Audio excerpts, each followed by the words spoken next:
শিৱসাগৰত শেহতীয়াকৈ দেখা গৈছে যে এটা সংঘৰ্ষমূলক এটা সাম্প্ৰদায়িক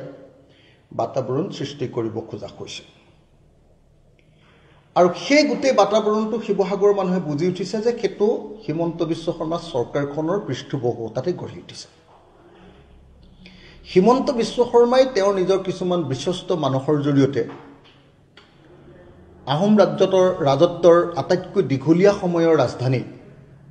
য'ৰ পৰা অসমীয়া জাতি গঠন প্ৰক্ৰিয়া আৰম্ভ হৈছিল আৰু শেষ হৈছিল যে আহোমে সকলোকে লগত লৈ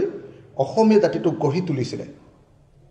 সেই ঐতিহাসিক শিৱসাগৰত বিখবাস্প বিয়াই দিবৰ কাৰণে হিন্দু মুছলমানৰ সংঘাত আৰু বিভিন্ন জাতি জনগোষ্ঠীৰ মাজত সংঘাত সৃষ্টি কৰিবৰ কাৰণে যোৱা কিছুদিন ধৰি যথেষ্ট পৰিমাণে চেষ্টা কৰি আছে শিৱসাগৰখনক বাছি লোৱাৰ কাৰণ বোধহয় যেহেতু অখিল গগৈয়ে উচ্ছেদৰ বিৰোধিতা কৰি আছে যেহেতু শিৱসাগৰে গোটেই উজনি অসমৰ জাতীয়তাবাদী মানুহবিলাকক প্ৰভাৱিত কৰি আছে শিৱসাগৰে কোনোদিন কেতিয়াও বিজেপিৰ সাম্প্ৰদায়িক নীতিৰ ওচৰত চাৰেণ্ডাৰ কৰি দিয়া নাই মানুহবিলাক বিবেচক মানুহবিলাক সংস্কৃতিবান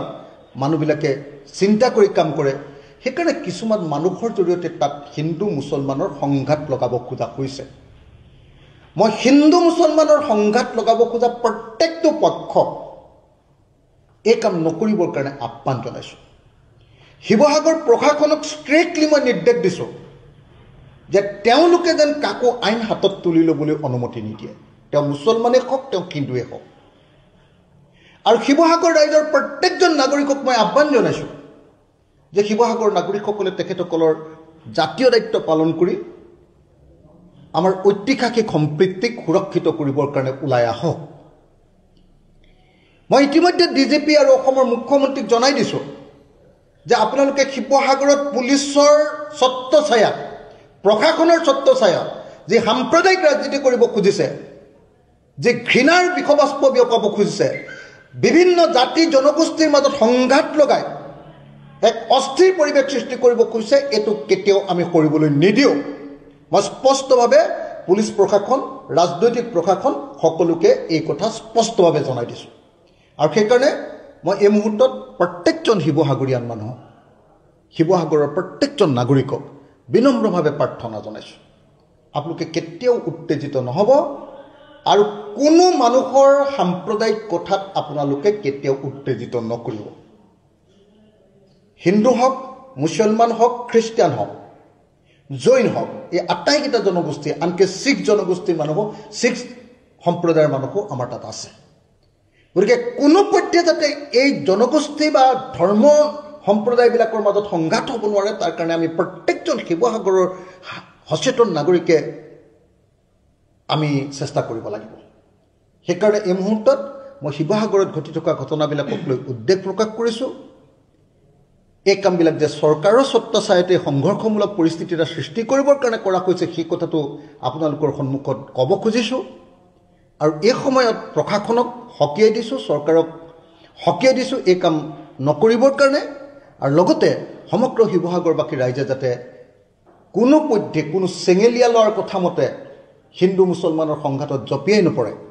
তাৰ কাৰণে মই সকলোকে আহ্বান জনাইছোঁ মই কোনো সংগঠনৰ কথা ক'ব খোজা নাই কিন্তু যি মানুহে বিজেপি আৰু RSSৰ হিন্দু মুছলমানৰ ৰাজনীতিত উঠা বহা কৰে তেওঁ কেতিয়াও জাতিৰ কাৰণে ভাল কাম কৰা মানুহ হ'ব নোৱাৰে যি মানুহে মই কোনো সংগঠনৰ নাম ল'ব খোজা নাই কিন্তু যিবিলাক মানুহে চৰকাৰৰ কথা মতে উঠা বহা কৰে আৰু চৰকাৰৰ পৃষ্ঠপোষকতাত জাতি আৰু জাতিৰ মাজত সংঘৰ্ষ লগাবৰ কাৰণে পৃষ্ঠভূমি তৈয়াৰ কৰে তেওঁলোক সঁচাকৈ জাতীয় শত্ৰু গতিকে মই প্ৰত্যেকজন শিৱসাগৰৰ ৰাইজক কোনো ধৰণৰ উত্তেজিত বক্তব্যত উত্তেজিত আৰু আৱেগিক নহ'বৰ কাৰণে সকলোকে মই আহ্বান জনাইছোঁ আৰু হিন্দু মুছলমান সকলো ৰাইজকে ক'ব খুজিছোঁ যে কাৰো কথাত আপোনালোকে কেতিয়াও কোনো পক্ষই কেতিয়াও কোনো উত্তেজনামূলক কাম সংঘাতমূলক কাম সংঘৰ্ষমূলক কাম শিৱসাগৰৰ ঐতিহাসিক আহোম ৰাজত্বৰ সেই শিৱসাগৰৰ